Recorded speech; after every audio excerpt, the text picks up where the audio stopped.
அவதானம் அப்படின்னா என்ன? கவனம்னு பொருள். அப்ப சதா அவதானம் அப்படின்னா 100 செயல்கள்ல ஒரே நேரத்துல கவனம் செலுத்துவதுன்னு அர்த்தம். சரிங்களா? இதுதான் சதாவதானம்னு சொல்றோம். சதாவதானம் ஆற்றல் பெற்ற ஒரு தமிழறிஞர் யாரு அப்படின்னு கேட்டீங்கன்னா, யாரு?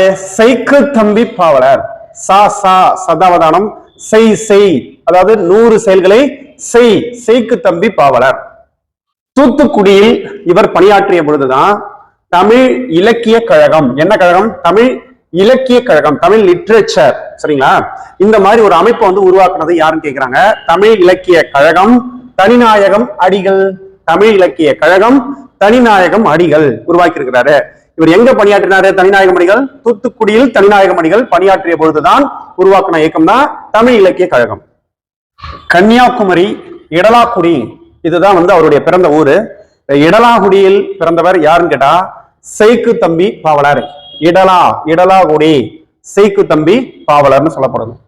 ரோமன் கத்தோலிக்க குருவாக நியமிக்கப்பட்ட போது தமிழ் மீது கொண்ட காதலால் பற்றுதலால் தம் பெயரை மாற்றியமைத்துக் கொண்டவர் யாருன்னு கேக்குறாங்க. நிக்கோலஸ் ஸ்ரெனிஸ்லாஸ் அப்படிங்கிற பேரை, சேவியர் நிக்கோலஸ் ஸ்ரெனிஸ்லாஸ்ங்கிற பேரை தனிநாயகம் அடிகள்னு சொல்லி மாத்திக்கிட்டாரு. சீரா புராணத்திற்கு உரை எழுதியவர் தான் யாருன்னு கேக்குறாங்க. சீரா புராணம் ஆசிரியர் யாரு? அவர் வந்து உமரப்புலவர்னு சொல்லி உங்களுக்கு தெரியும். ஆனா இங்க சீரா புராணத்திற்கு உரை எழுதியது யாருன்னு தான் சொல்லிட்டு கேக்குறாங்க. சீரா புராணம் உரை மிக சிறப்பான உரை, செய்கு தம்பி பாவலருடைய உரை. எப்படி திருக்குறளுக்கு வந்து பரிமேலழகருடைய உரை சிறப்பா இருக்குதுன்னு சொல்றோமோ, அந்த மாதிரி சீரா புராணத்திற்கு உரை எழுதியதுல செய்கு தம்பி பாவலருடைய உரை மிக முக்கியமானது. இலங்கை யாழ்ப்பாணம் காவற்துறை என்ற ஊரை சேர்ந்தவர் யாருன்னு கேக்குறாங்க. இலங்கை யாழ்ப்பாணம் சொல்லும் போது இலங்கையில திரிகோணமலைன்னு எடுத்துக்கிட்டா தர்ம சிவராமம், அந்த மாதிரி நிறைய கவிஞர்கள் இலங்கை யாழ்ப்பாணத்துல சேர்ந்தவங்க இருக்காங்க. அந்த மாதிரி இப்ப காவற்துறை என்ற ஊரை சேர்ந்தவர் யாருன்னு கேக்குறாங்க. தனிநாயகம் அடிகள் தான். சரிங்களா? காவல்துறையை சேர்ந்தவங்க அப்படின்னாலே அவங்க வந்து ஒரு தனி நாயகர்கள் தானே அப்படின்னு சொல்லி ஞாபகம் வச்சுக்கலாம். கீழ்கண்டவர்கள்ல யார் வந்து 15 வயதிலேயே செய்யுள் இயற்றும் திறமை கொண்டவர்? வெறும் 15 வயது. அப்பதான் பாத்தீங்கன்னா நம்ம இந்த 10வது படிச்சுட்டு இருப்போமா, அப்பவே பாத்தீங்கன்னா இவரு செய்யுள் இயற்றும் திறமை கொண்டிருந்திருக்கிறாரு. அவர் யாருன்னு கேள்வி கேட்கிறாங்க. இந்த 15 வயதிலேயே செய்யுள் இயற்றும் திறமை கொண்டவர் அப்படின்னு சொல்லும் போது இன்னொன்னு இவருக்கு இன்னொரு சிறப்பு இருக்குது. சதாவதானம் அப்படின்னு சொல்றோம் இல்லையா? எது சதம்னா 100. அப்ப 100 செயல்கள்ல ஒரே நேரத்துல கவனம் செலுத்தக்கூடியவர்னு அர்த்தம். இப்படிப்பட்டவர் 15 வயதுல செய்யுள் இயற்றுவது என்பது ஒரு சாதாரண விஷயம் தான்.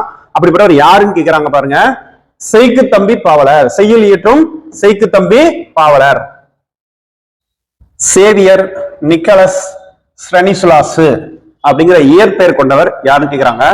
நிக்கலஸ் ஸ்ரெனிஸ்லாஸ் தனியா நிக்கிறோம் அப்படின்னு ஞாபகம் வச்சுக்கலாமா? சரி, தனிநாயகம் அடிகளுடைய பேர் தான் சேவியர் நிக்கலஸ் ஸ்ரெனிஸ்லாஸ் என்பது. சென்னை விக்டோரியா அரங்கம் கேள்விப்பட்டிருப்பீங்க. இது மிக முக்கியமானது. சென்னை விக்டோரியா மகாராணி பேர்ல வச்சிருக்காங்க. இந்த அரங்கத்துலதான் சத அவதான செயல்களை செய்து காட்டினாரு.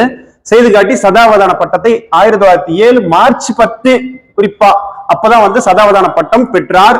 யாருன்னு கேக்குறாங்க. சதாவதானி யாரு? செய்கு தம்பி பாவலர். இந்த அருட்பா அதற்கு ஆப்போசிட் தான் என்னது? மருட்பா. இந்த 2 விதமான கட்சி பிரிவு இருக்குது. இதுல வந்து இவரு அருட்பா கட்சி பிரிவை சேர்ந்தவர். அதாவது ராமலிங்க அடிகளார் வள்ளலார் அருளியதுதான் அருட்பா. அதற்கு மறுப்பாக இருந்ததுதான் மருட்பான்னு சொல்லுவோம். இவர் வந்து அருட்பா இருக்கு இல்லையா, அந்த கட்சியை சேர்ந்தவர் சொல்றாங்க. யாரு அப்படின்னு கேட்டா செய்கு தம்பி பாவலர். இந்த செய்கு தம்பி பாவலர் தான் இந்த அருட்பா கட்சியை சேர்ந்தவர்னு சொல்றாங்க. நீதி கருத்துக்களை வெண்பா யாப்பில் எடுத்துரைத்தவர் யாருன்னு கேக்குறாங்க. நீதி கருத்துக்கள் அப்படின்னு சொல்லும் போது அது வந்து வெண்பா யாப்பு அதுல வந்து எடுத்துரைச்சிருக்காருன்னு சொல்றாங்க. இத ரெண்டுத்தையும் சேர்த்து பாருங்க, அதுலயே ஆன்சர் இருக்கு. இது வந்து நீதி வெண்பா, இவ்வளவுதான். அப்ப இந்த நீதி வெண்பாங்கிற நூல் எழுதுறது யாரு? நீதி வெண்பா செய்கு தம்பி பாவலர். சதாவதானி செய்கு தம்பி பாவலர் இயற்றிய நூல் தான் அந்த நீதி வெண்பா.